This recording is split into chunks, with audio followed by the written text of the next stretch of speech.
예를 들면 불안이 심하다 그러면 네. 심한 정도에 따라서 약의 용량 조절하고 네. 잠이 안 온다면 잠을 오게 하고 뭐 이런 약의 용량이나 이런 것들을 이렇게 섞어 갖고 조절하는 게 어딘지 이게 정신과 의사라는 직종으로선 소위 구분이 안 되잖아요. 이거는 내과 의사도 할 수 있고 가정의학과 의사도 할 수 있는데 정신과 의사라면 좀 달라야 되는 거 아니냐. 외래 그냥 공황장애 환자들이 엄청 넘치는 거예요. 근데 이 사람들이 매 약만 먹고 사는 거야. 약을 끊지 못하는 거예요. 왜? 그런 방법이 없으니까. 그분들을 대상으로 해서 인지행동 치료를 시작을 했어요. 굉장히 효과적인 치료예요. 사건은 안 바뀌어도 내 감정적 고통의 반응을 바꾸려면 해석이 뭔가를 찾아서 바꿔라. 이게 인지행동 치료예요. 30여 년의 그 치료 경험이 쌓이니까 네. 이런 생각이 들어요. 신체적인 질환과 정신질환 따로 노는 게 아니에요.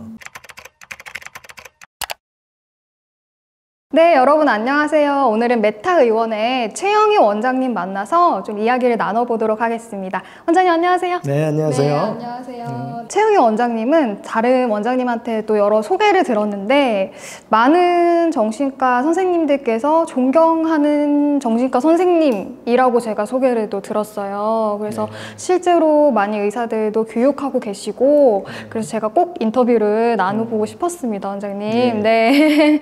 그래서 과찬을 들어서 개인적으로 굉장히 그런 얘기 들으니까 기분도 좋고 또 한편 많이 나이 들었구나. 이제 제가 환갑도 넘고 정말요? 네, 손녀도 보고 그랬으니까 저한테 그런 얘기를 해주는 분들이 이제 나오는구나 싶네요. 어머나. 그렇게 못 봤어요?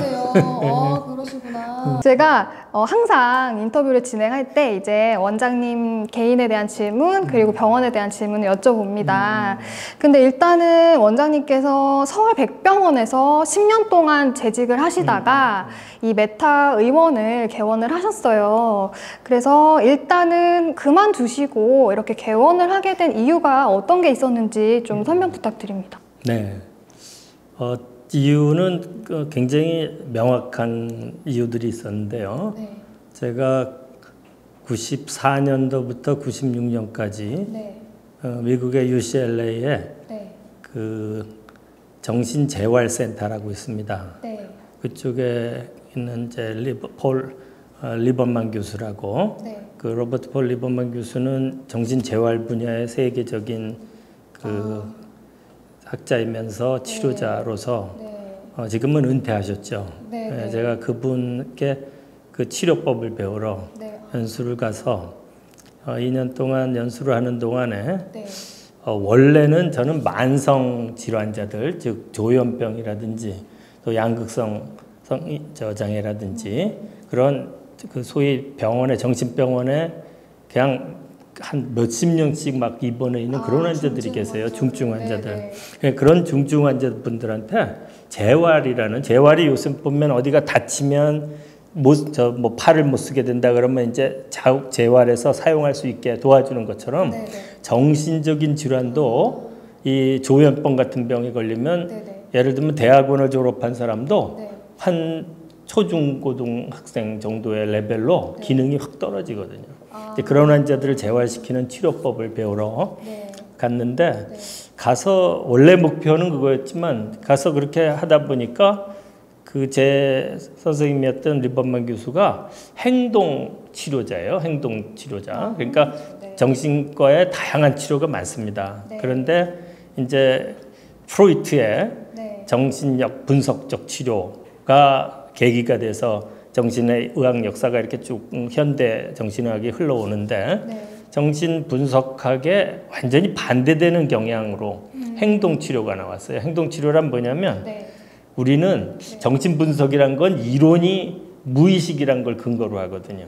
그러니까 인간의 의식하는 부분은 일부에 불과하고 우리 모든 행동의 이 배경 동기에는 무의식적인 것들이 작동한다. 그래서 이제 프로이트는 그 무의식에 눌려남. 근데 왜 무의식에 그런 거를 우리가 수많은 성장하면서 많은 경험을 할 때 이것들이 왜 무의식에 들어가 있을까? 그러면 그건 의식하기에는 불편하거나 금지돼 있거나 이런 것들일 거다. 그래서 그 안에 저 무의식 안에 집어넣어 놓고 의식하지 못하게 눌러놓는 방어 기제라는 걸 이제 설명을 했어요. 그런데 이제 프로이트 이론은 현재까지도 기본 골격은 흔들리지 않은 아주 천재적인 그런 분이죠. 네. 제가 개인적으로 정신과 전문의가 되려고 했던 것도 프로이트의 영향을 받아서 고등학교 때 정신분석 입문이라는 책이 있습니다. 네. 그 책을 우연히 서점에서 읽고서는 완전히 매료됐거든요. 네. 그래서 저도 이제 정신분석가가 되겠다고 그래서 의대를 들어갔는데 막상 고등학교 때 그냥 그 아무런 비판 없이 한 글자 한 글자를 다 쏙쏙 빨아들이던 그 프로이트의 여러 꿈의 해석이니 뭐 토템 답이니 여러 책들이 점점 이제 회의가 오는 거예요. 일종의 회의는 뭐냐면 그때부터 내가 비판 정신이 생긴 거죠. 이렇게 생각할 수도 있지만 아닐 수도 있잖아라는 그게 의대를 들어간 다음에 이제 거꾸로 생겨난 거예요. 네네네. 그러다 보니까 제가 전문의가 될 무렵에는 네. 저의 원래 계획과는 상관없이 정신분석은 점점 난해하고 또 실제로 제가 정신분석의 분석을 받을 만한 우리나라의 그 정신분석 그 서티피케이션 소위 인증을 네. 가지고 있는 분들이 없었어요. 제가 트레이닝 받을 당시에는. 네네. 그런데다가 또 정신약물이 주로 지배하던 시대가 된 거예요. 그러니까 약을 쓰는 정신의학이 이제 한참 제 트레이닝 때 나오기 시작하니까 굉장히 혼란스러웠죠. 제가 원하는 건 정신분석을 공부를 해갖고 그런 정신치료 분석을 하는 그런 정신과 의사가 되고 싶었는데 이쪽 길도 그동안에 제가 가졌던 것하고는 달리 굉장히 난해하면서 프로이트의 이론들이 또 한쪽으로는 막 비판적이 생기고 그 다음에 또 정신약물학으로 이제 약을 쓰는 치료인데 저는 그 치료가 별로 마음에 들지 않았어요. 왜냐하면 뭐 예를 들면 불안이 심하다 그러면 심한 정도에 따라서 약의 용량 조절하고 뭐 잠이 안 온다면 잠을 오게 하고 뭐 이런 약의 용량이나 이런 것들을 이렇게 섞어 갖고 조절하는 게 어딘지 이게 정신과 의사라는 그 직종으로선 저 소위 구분이 안 되잖아요. 이거는 내과 의사도 할 수 있고 가정의학과 의사도 할 수 있는데 정신과 의사라면 좀 달라야 되는 거 아니냐 이런 생각이었죠. 그래서 저는 정신과 전문의가 되고서는 그 커다란 대형 병원에 취업을 했는데 봉지교회로 그 병원은 한 1000베드 정도 되는 병원인데 제가 맡은 환자분이 한 70명 정도를 맡았어요. 그러니까 70명 환자를 맡게 되는데 선배가 그러더라고요. 너 70명을 다 못 본다 한 번에. 그러니까 일주일에 한 번씩 보는 환자를 정하고 한 2, 3일에 한 번 보는 환자 정하고 매일 보는 환자를 정해라 나눠라.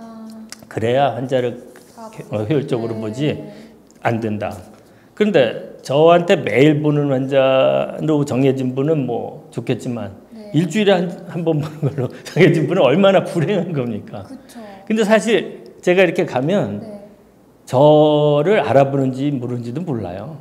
그냥 거의 병원에 5년, 10년, 20년 있는 분들이었으니까.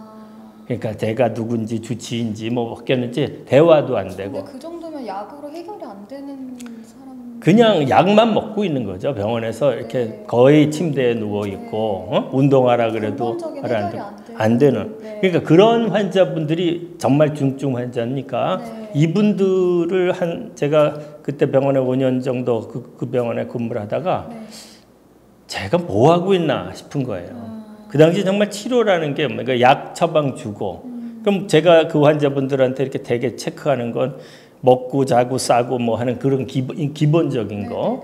그 다음에 뭐 탁구 치면 운동 치료, 음악 들어주면 음악 치료, 또 그림 그리면 그림 치료 이런 건데. 그러니까 아니다 싶어 굉장히 그때 혼란스러웠죠. 그러다 우연히 읽은 책이 정신분열병의 재활치료라는 거예요. 지금 조현병인. 그렇죠. 조현병의 재활치료라는 그 책을 우연히 보게 했는데 그게 이제 제가 얘기하는 UCLA의 르반만 교수가 쓴 책이에요. 근데 제가 그 책을 보면서 깜짝 놀란 건 조현병의 삶의 질을 논하고 있더라고요. 책에서. 그 당시 제가 1990년 초에는 일반 우리나라 국민의 삶의 질도 논하지 않던 텐데 우리가 그렇게 그냥 거의 손 놓다시피 한 속수무책인 환자들의 삶의 질을 논하니까 저는 이게 뭔가 있을 거다 싶어갖고 이제 제가 편지를 쓰고 그 계기로 해서 이제 연수를 가게 됐죠. 그래서 연수를 간 게 94년도예요. 네. 가갖고 열심히 저는 이제 그런 그림을 그리면서 공부를 했죠. 그 한국에 돌아와서 네. 그 병원에 이 만성 환자들한테 재활할 수 있는 네. 시설, 그 하드웨어적인 것, 소프트웨어적인 것들을 다 공부를 해서 네. 해야 되겠다고 하는데 네. 중간에 뭐가 달라졌냐면 네. 어느 날 그 UCLA 캠퍼스를 이렇게 점심때 걷고 있는데 네. 벽보에 뭐가 떴냐면 네. 공황장애의 인지행동 치료, Cognitive Behavioral Therapy라고 해서 공황장애 인지행동 치료라는 그런 그 연수 교육을 한다는 게 떠 있는 거예요. 네. 전 깜짝 놀랐어요. 뭐냐면 공황장애 한국에 있을 때 네. 이건 약을 써서 치료하는 병이다. 네. 근데 거기는 약을 안 먹고 그런 인지행동 치료를 해갖고 공황장애 환자를 치료한다. 네. 정신이 번쩍 들더라고요. 그래서 가갖고 이제 강의를 들었어요. 네.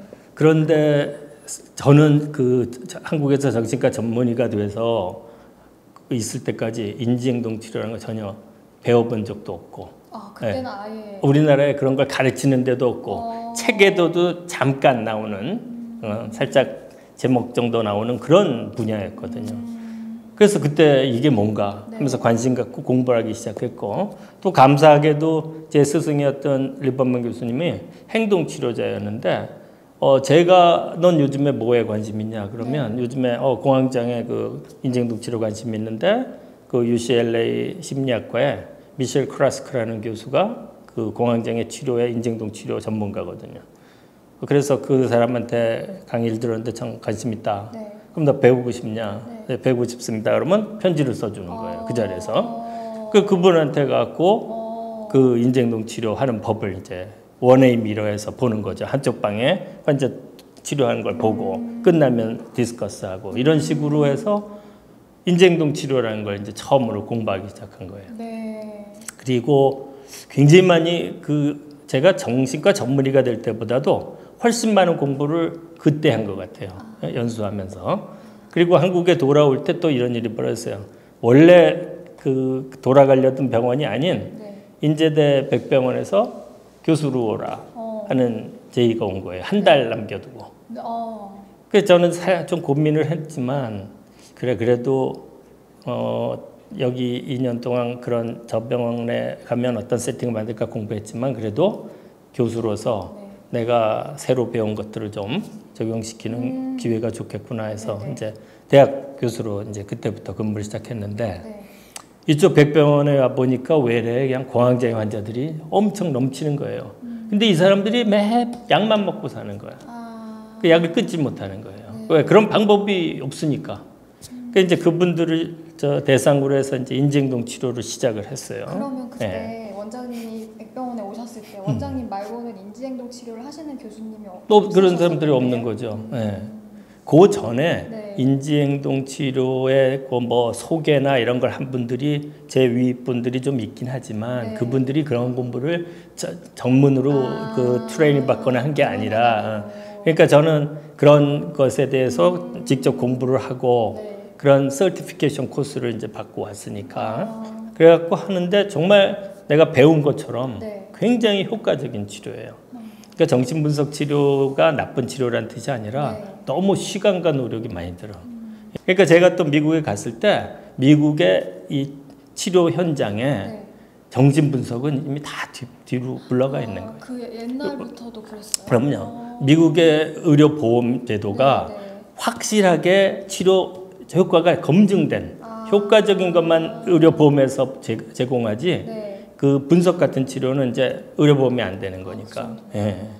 그러면서 인지행동 치료가 그 당시에 붐을 일으키면서 왜냐하면 인지행동 치료는 단기적으로 어떤 치료 환자의 목표를 증상을 감소시키는 아주 획기적인 치료법으로서 자리 잡기 시작하니까. 근데 제가 하나 궁금한 게 저도 인지행동 치료라는 거를 듣기는 많이 들어봤는데 막상 그걸 하시는 선생님들이 생각보다 많이 없지 않아요? 없죠. 별로 없죠. 그렇죠.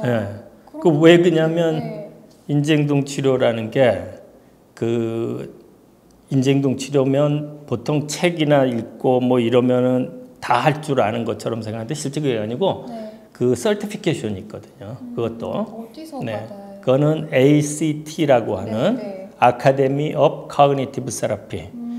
그 인지행동 치료를 처음 창시한 분이 에런 백이라는 미국의 정신과 의사거든요. 네. 이분이 인지행동 치료를 창시하고 1996년도부터 네. 전 세계에 인지행동 치료하는 사람은 우리한테 어플라이를 해서 네.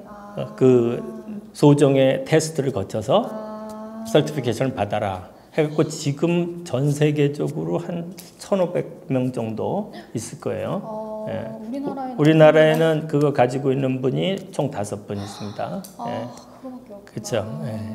그 공황장애 환자분들을 처음에는 3분을 제가 그룹으로 네. 인지행동 치료를 했는데 저는 그룹 치료를 많이 했어요. 네. 왜냐하면 또 1대1 치료가 뭐 장단점이 있어요. 네. 1대1 치료 때는 개인적인 얘기를 깊이 다룰 수 있는데 네. 그룹이 되면 각자 가진 개인 문제를 거기 그룹에서 다루기는 쉽지 않잖아요. 네. 비밀스러운 문제도 있고 그러니까. 네.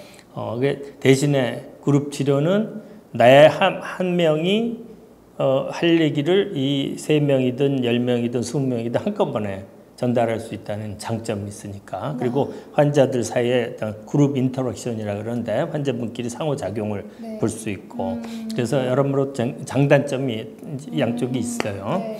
예, 그런데 이제 그 인지행동 치료를 그룹으로 진행해 오면서 네. 지금 96년도부터니까 벌써 24년이 지났잖아요. 네. 예, 24년 동안에 제가 그 인지행동 치료 졸업시킨 환자분들이 한 5천 명 이상 될 거예요. 5천 예, 명이요? 예. 네. 그래서 그 제가 정확한 숫자는 그 뒤로는 세지 않았어요. 어떤 때부터는 별로 의미가 없더라고요. 저 너무 많으니까. 예, 그래 네. 이제 그래서 그 환자분들한테 이제 인지행동 치료를 적용시키면서 네. 굉장히 많은 도움을 받았고, 그러니까 제가 제일 먼저 치료를 한 주 환자분들이 공황장애 환자분들이고, 네. 그 다음에 이제 사회불안장애. 사회불안장애라면 남 앞에서 이렇게 주목받은 상황이 되면 막 얼굴 빨개지고 목소리 떨리고, 네, 너무 발표 불안이라든지 무대 공포든지 우리 이런 말들을 많이 쓰잖아요. 근데 이 증상이 아주 심해지면 뭐 무대나 발표는 둘째가라고 심한 사람들은 집 바깥으로 나오기도 힘들 정도로 불안이 심한 거예요. 그러니까 타인한테 내가 이렇게 주목당한, 근데 사실 그 사람들이 나한테 관심 있는지 없는지도 모르는데 무조건 타인한테 자기가 굉장히 부정적으로 평가될까 봐 두려워하는 그런 분들이에요. 네. 이제 그런 사회불안장애 환자의 인지행동 치료도 굉장히 효과적이거든요. 그런 거. 또 그다음에 우울장애 인지행동 치료를 제일 처음 만든 에런 백 박사가 우울증을 치료하면서 인지행동 치료를 만들었거든요. 그러니까 당연히 우울증에는 가장 효과적인 치료법이 인지행동 치료죠. 네. 그리고 강박장애라고 있습니다. 그러니까 원치 않는 생각이 자꾸 머리로 침투하고 그것 때문에 환자들은 또 불안하고 찝찝하니까 자꾸 강박 행동을 해요. 뭐 예를 들면 감염이 될 것 같다는 두려움이 있는 그런 생각이 들어오면 자꾸 씻는 거, 그런 거죠. 네, 뭐 이 손바닥에 지문이 없어질 정도로 씻고 그런 환자들도 있죠. 그러니까 뭐 씻기, 확인하기, 또 무슨 가스 잠겼나, 뭐 TV 꺼졌나, 전기 코드 다 꺼지고 밤낮 이런 거 체크하느라고 삶을 못 사는 거죠. 그런 강박장애도 인지행동 치료 굉장히 효과적이에요. 네. 그다음에 이제 외상 후 스트레스 장애 같은 그런 충격을 받았을 때 일어나는 이제 그런 인지행동 치료를 제가 백병원에 와서 한 10년 정도 굉장히 열심히 하면서 아주 신이 났죠. 왜냐하면 치료자로서 가장 즐거운 일은 환자분들이 좋아지는 거잖아요. 그러니까 그러한 리워드를 받으니까 열심히 했는데 10년 정도 되면서 이제 어떤 일이 생기냐면 환자들이 좋아지는 환자는 점점 당연시 여기게 되는 거예요. 좋아져서 약도 끊고 이제 빠이빠이 하는 환자들은 그러면 누구한테 가져가냐면 치료는 받으러 열심히 하는데도 노력을 하는데도 좋아지지 않거나 좋아졌어도 또 재발을 쉽게 하거나 아예 치료에 처음에 관계도 잘 형성 안 되거나 이런 환자들이 생기는 거예요. 네. 그런 환자들도 제가 치료를 도와줘야 되니까 뭐 이 사람 치료 안 되니까 제껴놓을 수는 없잖아요. 네. 관심이 점점 이제 그런 사람들한테 가는 거예요. 그래서 이 사람들은 그러면 왜 이렇게 치료의 성과가 좋지 않을까 봤더니 이 사람들이 성격에 우리가 인격 장애 또는 성격이라고 하잖아요. 그 성격 틀이 부정적인 게 많은 사람들이 치료 성과가 좋지 않더라 이거예요. 왜냐하면 그 성격이라는 게 기본 틀이 스키마라는 거거든요. 스키마란 나와 세상과 미래를 보는 눈의 총합이에요. 그러니까 나는 이런 사람이야. 이 세상은 이래. 나의 미래는 이래. 이런 틀, 그런 인지 트라이어드, 인지 삼재라는 용어를 쓰는데 그 구성이 어떻게 생겨 있느냐. 이게 굉장히 중요하다는 거죠. 근데 좋은 엄마한테서 성장하고 사랑 많이 받고 이런 사람은 자기가 굉장히 소중하고 귀한 존재라고 봐요, 자기를. 이 세상은 참 살만한 곳이고 세상에 좋은 사람 많다고 보는 거죠. 미래도 또 내가 원하는 목표가 있으면 열심히 노력하면 다 이루어질 거야. 이런 굉장히 긍정적인 틀이 세트가 마련되죠. 이제 그러면서 성장을 하면 그 사람은 부정적인 것보다 긍정적인 이 성격 구조 틀이 딱 잡혀 있죠. 그러니까 이 사람 그런 틀이 갖고 있는 사람은 어떤 사건을 만나거나 힘든 일을 겪어도 굉장히 긍정적으로 반응할 거 아니에요. 그죠? 그러니까 이 스키마가 부정적인 사람들이 그렇게 치료에 성과가 좋지 않더라. 이런 결과가 나오는 거죠. 그래서 스키마가 부정적인 사람들은 성장하면서 학대를 많이 받거나 아니면 굉장히 트라우마를 겪거나 또 학교 같은 데 가서 요즘에 보면 학교 가서 이제 왕따 당하고 애들한테 그런 몹쓸짓 당하고 이러면서 그런 어린 시절의 성장 경험, 양육 경험이 이제 부정적일수록 그런 부정적인 스키마가 작동하는 환자분들인 거죠. 그래서 이제 그분들 그 스키마에 초점을 둔 치료를 하자. 스키마는 근데 어느 레벨이냐면 무의식 수준이에요. 프로이트가 얘기한. 인지행동 치료는 인지행동치료 뜻이 인지란 건 생각이거든요. 생각을 바꾸어서 행동의 변화를 일으키는 치료란 말이에요. 그러니까 근데 이 생각은 의식적 수준인 경우가 굉장히 많죠. 예를 들면 복도에서 잘 아는 사람을 만났어요. 나한테 굉장히 중요한 사람이야. 인사를 했어요. 상대도 눈을 분명히 마주친 것 같은데 인사 안 받고 확 지나가면 어떠실 것 같아요? 본인이 이제 이 기자님 회사에서 당황스러운데 예를 들면 우울, 불안, 분노 중에 어떤 반응이 일어날까요? 분노. 화가 나는 건 무슨 생각 때문에 화가 나요? 나를 무시해. 날 무시? 저 사람 뭔데 날 무시해? 이러면 화가 나죠. 근데 어떤 사람 불안해질 수 있어요, 그때. 어떤 생각하면 불안해질까요? 근데 그게 만약에 상사면은 상사 그러니까. 상사면 불안할 수도 있을 것 같아요. 어떤 생각 스쳐가면? 나 찍혔나? 나 찍혔나? 그렇지. 이러면 불안해지지. 우울해지려면 어떤 생각하면 우울해질까요? 나는 역시 밤낮 이런 대접이나 받아. 뭐 내가 잘났어. 이런 우울해지잖아. 그렇지? 이게 바로 같은 사건인데도 감정 반응이 다른 이유는 그 사람이 하는 그 순간의 해석, 생각이 다르더라 이거야. 그게 바로 이 해석을 찾아내서 예를 요리하자 이거야. 그게 인지행동 치료인 거예요. 핵심인 거예요. 그러니까 한번 생각해 보세요. 그래서 자기가 예를 들어서 화가 나서 방으로 들어갔어. 자기 저 방에 오피스에 그랬더니 동료 기자가 있어. 왜 이렇게 화났냐 물어봐. 그러니까 아니 뭐 그 아무개 부장님 얼마나 자기가 잘났다고 내 인사했는데 받지도 않아. 그래서 막 자기 무시했다고 화를 내. 그런데 그 동료가 이랬다고. 부장님 좀 전에 요 방에 있다가 나가셨는데 전화를 받았는데 지금 온 가족이 교통사고가 나서 다 중환자실에 있대. 이 얘기를 하는 거야. 근데도 계속해서 아니 그래도 인사 받아야 될까 하면서 화를 낼 거예요? 아니지. 뭐가 바뀐 거예요? 사건은 그대로야. 해석이 달라지는 거잖아. 해석이 달라지면 이제 분노란 감정은 사라지고 어이구 얼마나 걱정이 많으시겠나 이러면서 치근한 감정이나 걱정으로 바뀔 거 아니에요. 그러니까 거기에서 우리가 알 수 있는 건 뭐예요? 사건은 안 바뀌어도 내 감정적 고통의 반응을 바꾸려면 해석이 뭔가를 찾아서 바꿔라. 이게 인지행동치료라는 거예요. 응? 그래서 인지행동치료란 내 생각 속에 어떤 오류가 들어있나 그런 생각을 바꾸려면 소크라테스 질문법이라는 걸 써갖고 네. 이제 질문들을 하면서 바꿔가는 거죠. 근데 행동은 왜 들어가는 거예요? 그래야 행동의 변화가 일어나는 거지. 변화가 일어난다. 우린 최종 행동의 변화가 일어나야 근본적인 변화에 거지. 어떤 사람은 생각은 바뀌었다 그러는데 행동이 안 바뀌는 사람들이 많다고. 그죠? 그럴 수 있을 것 같아요. 그러니까 네. 그래서 인지행동 치료란 그런 치료인데 그 생각을 우리는 인지행동 치료에서는 자동적 사고란 용어를 써요. 영어로 automatic thought. 자동적 사고. 워낙 순식간에 탁 스쳐가는 생각이야.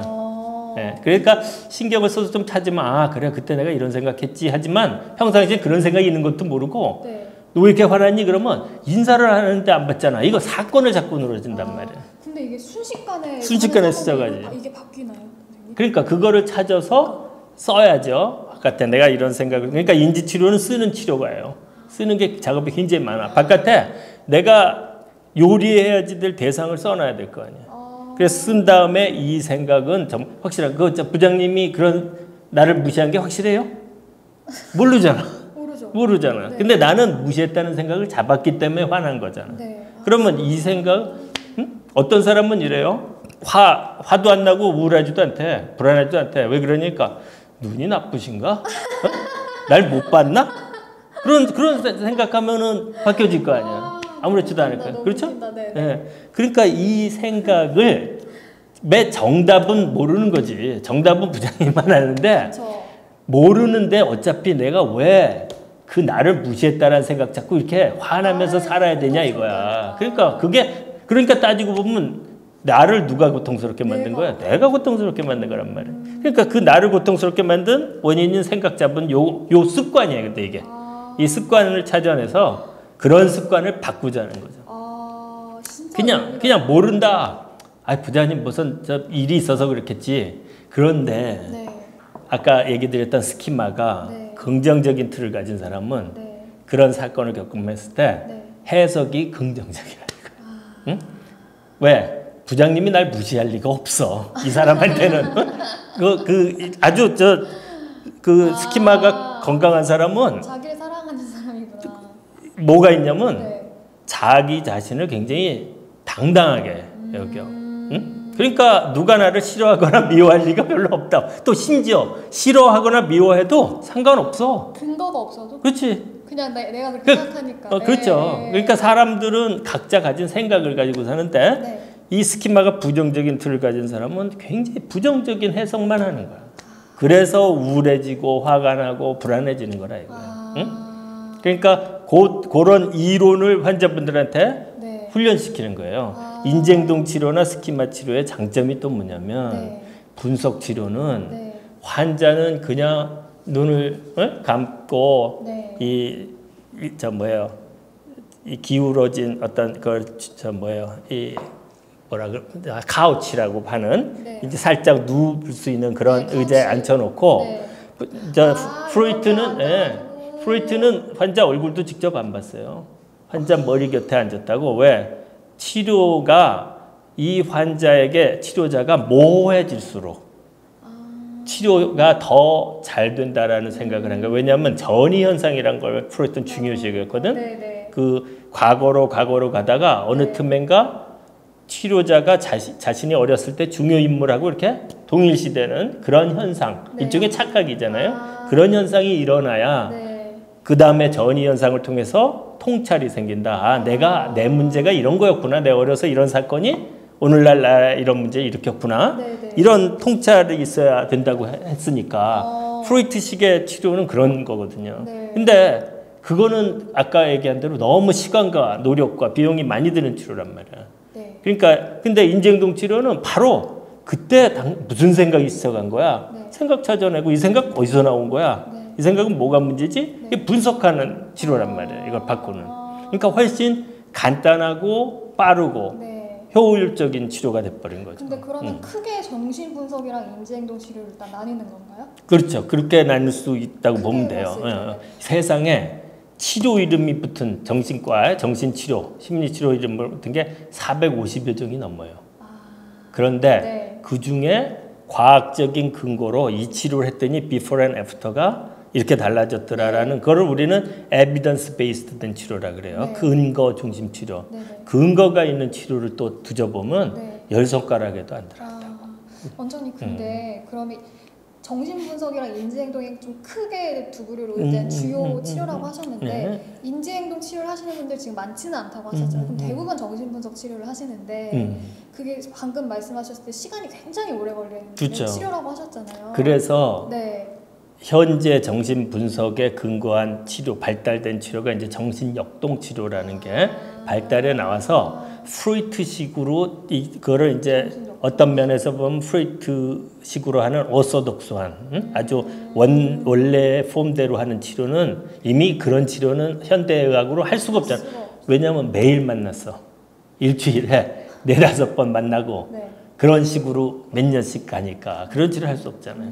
그래서 지금은 정신분석적 치료라도 많이 수정이 돼갖고 이렇게 얼굴 대 얼굴 마주대고 일주일에 한 번꼴로 하면서 많이 수정이 됐어요. 수정이 될 수밖에 없잖아요, 현실이. 그런데도 여전히 시간과 비용은 많이 드는 거예요. 근데 시간을 많이 안 들이는 병원도 많은 것 같던데.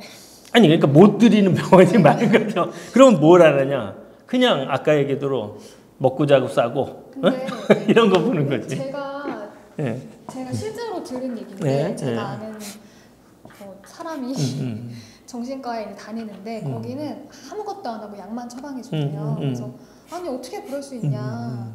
의사 선생님이 너의 상태도 파악해야 되고 뭐도 해야 되는데 근데 본인은 환자가 들어오는 거기 표정과 거기서 다 알 수 있기 때문에 따로 대화는 필요 없고 그래. 약만 처방을 해준다고. 그분이 오신 분이네.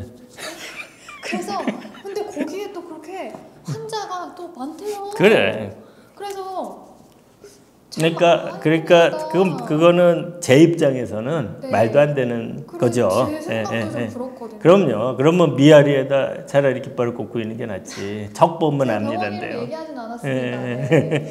어쨌든 그래서 그렇게 제가 이제 이 얘기하다가 여기까지 왔잖아요. 제가 왜 대학병원에 있다가 개업했는지. 그렇게 환자를 그렇게 보는 시스템이 구조가 싫었던 거예요. 그게 첫 번째 목표야. 그래서 2005년도에 더 이상 내가 환자 이런 식으로 보면 안 되겠다. 나는 환자한테 적어도 나에게 많은 정보를 줄 수 있는 그런 시스템 세팅을 만들어야 되겠다. 그래서 저는 지금 논현동에 이렇게 개업을 하면서 기본 틀이 그거였어요. 아무리 제가 이 환자를 잘 알고 환자분이 와갖고 할 얘기가 많지 않아도 15분이 기본이야. 15분은 최하야. 그 다음 더 필요하면 30분, 45분, 1시간 이렇게 틀을 잡아서 제 외래 약속을 할 때 전 예약제거든요. 그렇게 잡아두죠. 그렇게 해야만 적어도 와갖고 한 15분은 자기 얘기를 할 수 있어야 될 거예요. 맞아요. 그런 틀 만들자는 거 하나였고 또 하나는 우리나라 대학 교수로 되어 있는데 대학 교수한테 요구되어지는 게 너무 많아. 뭐냐면 수련해야지. 레지던트 교육하고 또 학생들 강의해야죠. 그 다음에 연구해서 논문 써야죠. 환자 치료해야죠. 미국의 UCLA를 예를 들면 학생들 교육하는 교수가 전담 교수가 따로 이 사람은 교육만 해. 또 환자 클리니컬 임상 교수라 그래서 이 사람들은 환자만 봐.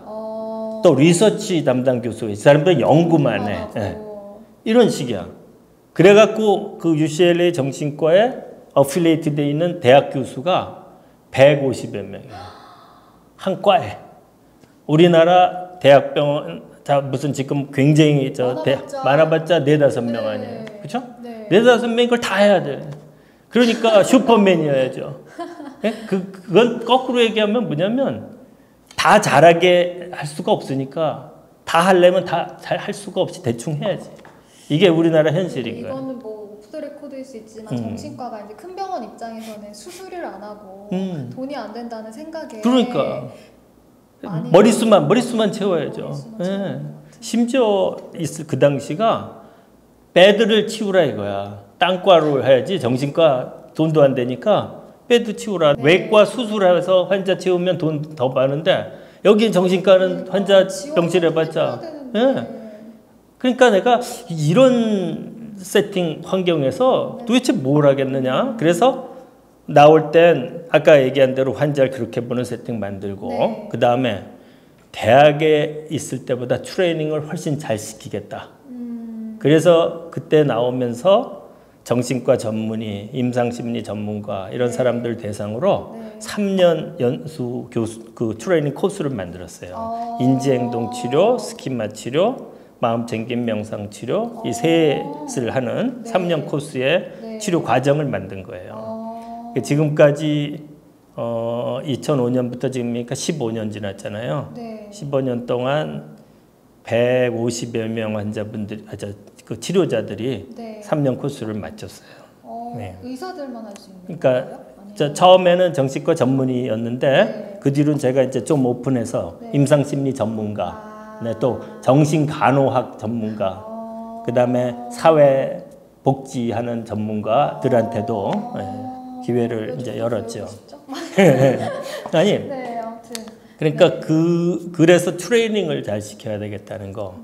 그 다음에 이제 아까 얘기 드린 대로 리서치는 적어도 대학에 있을 때는 제가 1년에 5편씩 논문을 썼어요. 그래서 10년인 동안 50편 논문을 쓰고 이제 그만뒀는데 네. 그 뒤로도 적어도 1년에 2편 이상은 SG학급 논문을 써야 되겠다고 해서 그렇게 해오고 있죠. 네. 그래서 이제 연구소를 이제 만든 거죠. 만드신 네, 거구나. 네.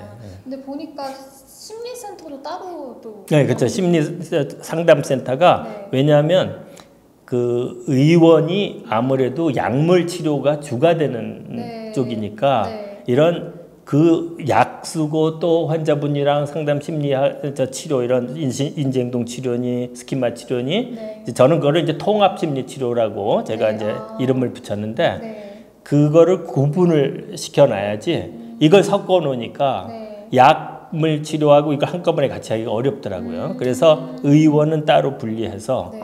약물과 관련된 주로 상담을 많이 하고 네. 그런 본격적인 정신치료 필요한 분들은 네. 다 상담센터에서 치료하는 식으로 이제 분리를 시켰죠. 그러면 지금 메타 의원, 그다음에 메타 연구소, 그래서 그다음에 메타 스테이션이라고 하는 상담 심리센터가 있죠. 그리고 예. 합쳐서 뭐 그냥 메타라고. 메타라고 이제 통하면 되죠. 그래서 예. 제 질문 중에 하나가 왜 메타라고 아, 말씀하셨는지 그 메타란 궁금했어요. 뜻이 네.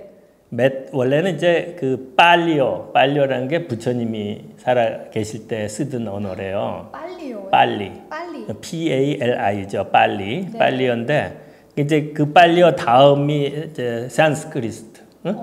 그렇게 해갖고선 언어가 발달해 왔는데 네. 그 부처님이 명상 수행을 하면서 네. 자비 수행이라는 게 있어요. 그거를 메타 수행이라 그래. 그래서 메타라는 뜻은 자비라는 뜻이에요. 예, 자비라는 건 사랑과 공감을 얘기하거든요. 그러니까 이제 연민을 가지고 자신과 타인, 이 세상 모든 존재의 행복을 간절히 기원한다. 이런 의미가 있는 거예요. 저 상상을 못했어요. 메타가 그런 뜻이. 그래서 제가 처음에 이름 만들 때 네. 그 당시가 이제 제가 이제 명상 수련을 시작할 때라 이제 그런 메타라는 의미가 좋아서 이름을 붙였죠. 예. 그러면 선생님 근데 그럼 여기 처음에는 의원부터 여신 건가요? 아니면 다 한꺼번에 바로 이 세팅을 다 열었어요. 예. 그건 언제였나요? 혹시? 2005년. 아 그게 2005년도요. 예, 예. 의원만 하는 것도 쉽지가 않은데 사실 의원만 일종의 또 영업이잖아요. 어떻게 보면은 꾸려가야 되니까. 그래서 저는 부원장님이 계세요. 아 부원장님들도 예, 계세요. 예. 그래서 의원도 하시고 상담도 하고 연구도 하고 예, 트레이닝도 해야죠. 아그 의사들 교육도 하시고. 교육이 대학원 코스나 마찬가지예요. 방학이 네. 여름 방학, 겨울 방학 있고 4개월씩 네. 코스를 해요. 그래서 일요일 날 교육을 해요. 일요일 날 그냥 격주 일요일 날 10시부터 오후 5시까지. 그렇구나. 굉장히 빡세요. 근데 보통 정신과 선생님들 보면 토요일도 일을 하잖아. 그러면은 그 일요일까지 나와서 해야 되니까. 열정이 또 대단하신 분들. 그렇죠. 여기 네. 그리고 요 근처에서 오나요? 전국 각지에서 오니까 하루 종일 예를 들면 뭐 목포다, 네. 부산이다, 심지어 제주도에서도 오는 분이 있으니까. 그렇구나. 아니 안 그래도 그 유튜브에 메타TV라는 채널이 있어서 제가 좀 봤는데 네. 강의하시는 게 그렇게 많더라고요. 그렇죠. 네. 그래서 그거를 이제 그런 것들을 이렇게 올리시는구나. 그런 거죠. 예, 예. 그거를 좀 보셔도 도움이 많이 되실 것 같아요. 그쵸, 궁금하신 그쵸. 분들은. 예, 예, 그쵸, 예. 그쵸. 그 병원 홈페이지, 그러니까 여기 메타 홈페이지에 들어왔을 때 예, 예. 치료라는 단어보다는 치유. 치유라는 단어를 많이 쓰셨던 게 저는 좀 예, 인상이 예, 깊었어요. 예, 예. 그 이유가 그러니까 우리 있으실까요? 치료는 세라피 또는 트리트먼트라 그러는데 네. 치유란 뜻은 힐링이란 뜻이거든요. 네. 그 제가 힐링을 좋아하는 이유는 네. 치료를 하는 주체는 의사, 치료자가 해주는 게 아니에요. 치료는 본인이 하는 거예요. 응? 이런 또 그러니까 치료는 본인이 하는데 본인이 모르는 게 뭐예요? 방법을 몰라. 네. 치료자는 방법을 훈련시켜주는 사람이라고요. 그래서 우리 여기서 하는 치료의 제일 핵심은 네. 자가 치료자를 만드는 거예요. 셀프 세라피스트. 아. 제가 처음에 인지행동 치료 공부할 때 제일 확 그 매력적이었던 건 이 네. 치료는 치료자가 예를 들면 무슨 부속 고장 난 것처럼 이렇게 고쳐놓고 다 됐습니다가 아니란 말이야. 본인이 치료법을 배우는 거예요. 자기를 분석해서 내 안에 이런 게 문제구나. 최종적으로 내가 해결해야 돼. 왜 자기가 해결하는 거죠. 아. 그 점이 이 자가 치료자를 가르치는 양성하는 치료라는 면에서 그래서 제가 이제 힐링, 치유라는 용어를 쓰는 띵하는 거죠. 그런 네, 느낌이 들었는데 그러면 여기 이제 다양한 뭐 의사도 오시지만 당연히 환자들도 많이 오실 네, 텐데 네, 네. 어떤 환자들을 혹시 좀 많이 보세요? 주로 우울증은 이제 저희가 제가 이렇게 통계 내는 게 있거든요. 네. 저희 들어오시면 뭐 무슨 문제로 하는지 이런 걸 통계를 보면 우울 증상이 가장 많고 그리고 단일 증상만 오는 분보다는 겹치는 경우가 굉장히 많아요. 공황장애 예를 들면 공황장애로 오시잖아요. 네. 공황장애 환자분들의 60% 정도는 우울증이 같이 있어요. 이거 따로 저거 따로가 아니라 같이. 당연하잖아요. 공황장애를 겪고 약을 계속 먹어가면서 툭하면 공포에 시달리고 일상생활 못하고 광장공포증 심한 사람들 나가지도 못하거든. 그러면은 이제 사는 게 재미없어질 거 아니에요. 네, 그럼 네. 우울증 당연히 같이 오겠죠. 네, 네. 예. 아까 설명드렸던 사회불안장애 네. 또 강박장애. 그러니까 4대 저한테 오는 분 중에 제일 큰 4대 질병군으로는 우울장애, 공황장애, 그다음에 사회불안장애, 강박장애. 그다음에 그 외 분들이 뭐 알코올 문제니 무슨 불면장애니 뭐 각종 스트레스 관련된 그런 분들이 오시죠. 그렇구나. 그러면 여기 또 질문이 원장님의 진료 철학을 좀 간단하게 설명해 주실 수 있으실까요? 그러니까 네. 저는 제가 그 일본에 초청받아서 네. 가갖고 일본 정신의학회에서 강의를 한 적이 있는데 네. 그때 제가 제 자신의 인간으로서의 성장과 네. 치료자로서의 성장을 이렇게 연결시켜 가면서 네. 그 강의를 했었던 적이 있는데 네. 그게 뭐냐면 치료자 자신이 완벽한 존재 아니잖아요. 치료자 자신이 한 인간으로서 내가 갖고 있는 문제들이 굉장히 많다고요. 그걸 들여다보고 네. 그걸 변해가는데 네. 나를 변화시키는 데다가 내가 배운 치료법을 나한테 써야 되잖아. 네. 그래서 나한테서 비포 앤 애프터 변화가 있는 검증이 돼야 환자분한테 나도 했으니까 당신도 해보시오라고 가르쳐줄 수 있는 거잖아요. 그렇겠네요. 네. 나는 못하지만 한번 해보세요는 이건 제가 우리 트레이닝 연수시킬 때도 항상 제 연수생들한테 하는 소리가 사기치지 마라. 당신들이 그러니까 환자분 와서는 뭐 이완해보라 그래. 근데 나는 실제로 내가 이완 훈련 해갖고 내가 이완한 걸 경험 못했으면서 이완해보라 그러면 안 된단 말이에요. 그러니까 모든 치료 기법은 네. 나를 통해서 내 안에서 경험으로 녹여내야 되는 거죠. 예. 그러니까 제 치료 철학이라고 얘기한다면 어차피 치료는 본인이 하는 거고 나는 치료법을 훈련시켜주는 그런 사람이다. 네. 그런 뜻으로 갖고 있죠. 그 때문에 내가 도와주는 치료법이 네. 그냥 책에서 몇 줄 읽고 이렇게 한번 해봐라가 아니라 이걸 읽었으면 이거 나한테 적용시켜서 내가 이거 이렇게 하니까 맥혀 들어가는구나. 돼야 그 다음에 하죠. 그래야 더 이렇게 확신이 생기고 이 환자들이 네. 그렇게 호락호락하지 않아요. 한두 번은 속아 넘어갈지 몰라도 그 치료자가 경험한 이야기에서 나왔을 때 아주 설득력이 있죠. 그래서 정신치료는 이런 존스 홉킨스의 정신과 교수인 프랭크라는 사람이 있는데 이 사람이 아버지하고 딸이 둘 다 대학 교수인데 그분이 쓴 책에 보면 치료는 퍼수에이션이다. 퍼수에이션이란 건 설득. 설득 얼마나 이 사람을 설득할 수 있느냐. 근데 설득이 어떻게 오나요? 관계가 긴밀해. 치료적 관계가 굉장히 중요한 거예요. 그러니까 정신과나 심리치료가 제일 핵심은 환자와 치료자 간의 믿음, 신뢰관계. 이게 제일 핵심이에요. 신뢰관계가 형성된 후에 그 다음에 치료 기법이 있어요. 다양한 기법들을 치료자가 익숙해야죠. 그래서 어느 한 가지 치료에만 그 치료를 고집하면서 하는 게 저의 입장에서는 굉장히 위험한 거라고 생각해요. 뭐냐면 저는 정신과 처음 할 때 정신분석 치료 공부했죠. 정신약물 치료했죠. 그 다음에 인지치료, 행동치료 공부했죠. 그 다음에 스키마 치료를 했죠. 그리고 마음챙김 명상. 오늘까지 이렇게 쭉 발전해 오는데 이게 끝인지 앞으로 더 있을지. 그러니까 저는 어떤 치료가 효과적이다 그러면 그걸 직접 가서 배우고 그게 뭐 미국이든 외국이든 가서 이런 치료가 있다면 가서 배우고 그걸 제가 가졌던 기존이랑 비교해 가면서 장단점 비교하고 이건 내 치료에 이제 포함시킬 수 있겠구나. 그러면 이제 포함시켜서 다 발전시키고 가는 거죠. 그래서 통합 심리 치유라는 이름을 붙인 게 어느 한 가지만 고집하지 않는 거죠. 그래서 제가 학생들 가르칠 때도 항상 그래요. 집 빌 때 망치 하나 갖고 앉는 거잖아. 톱도 있고 별의별 도구를 다 써야 집을 완성하는데 당신이 그러니까 이 도구 저거도 다 쓰는 거에 익숙해져야 된다. 집을 잘 지려면. 그리고 자기가 익숙지 않은 도구가 있어. 근데 어떤 환자가 하는데 이 사람은 요 도구로 하는 게 제일 도움돼. 그러면 그걸 잘하는 사람한테 보내라. 그러지 않은데 그냥 익숙지도 않으면서 이거 갖고 하면 환자한테 손해고 결국에는 당신한테도 도움되는 게 아니다. 이런 거죠.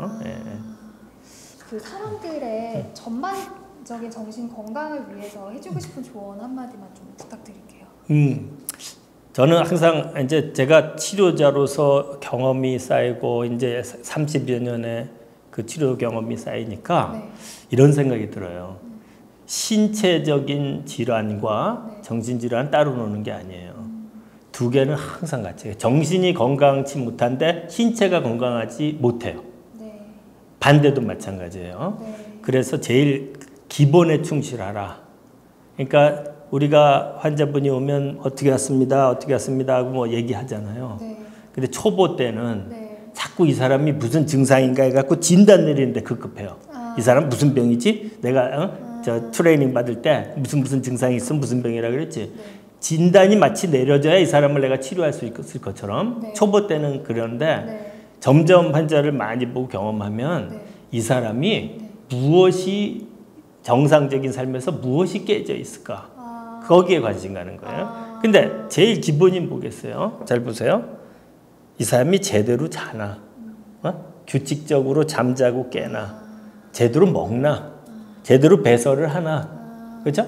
그 다음에 이 사람이 직장 생활이고 뭐 할 때 그 직장에서 받는 스트레스나 이런 거를 잘 관리하나 술, 담배, 커피 같은 해로운 것들을 하나 이런 것들이 기본적인 거예요. 이게 깨져 있는데 이것들을 다 도외시하고 뭐 어떠냐 하면서 약이나 주면 밑바닥에 물 붓기가 되는 거죠. 그런 것부터 먼저 잡아야죠. 이런 건 정말 30년의 경험 그게 기본인 거죠. 같은데요. 그러면 이번 영상은 여기서 마무리하고 다음 영상에서는 요새 요새 아동학대도 그렇고 살해도 그렇고 심지어 토막살인 이런 굉장한 위험한 무섭고 이런 사건들이 발생을 많이 해요. 근데 이게 원장님 말씀으로는 성격장애라는 질환과 굉장한 관련이 있다라고 말씀을 하셔서 다음 편에서는 성격장애에 대해서 원장님과 함께 말씀 나눠보도록 하겠습니다. 네. 네.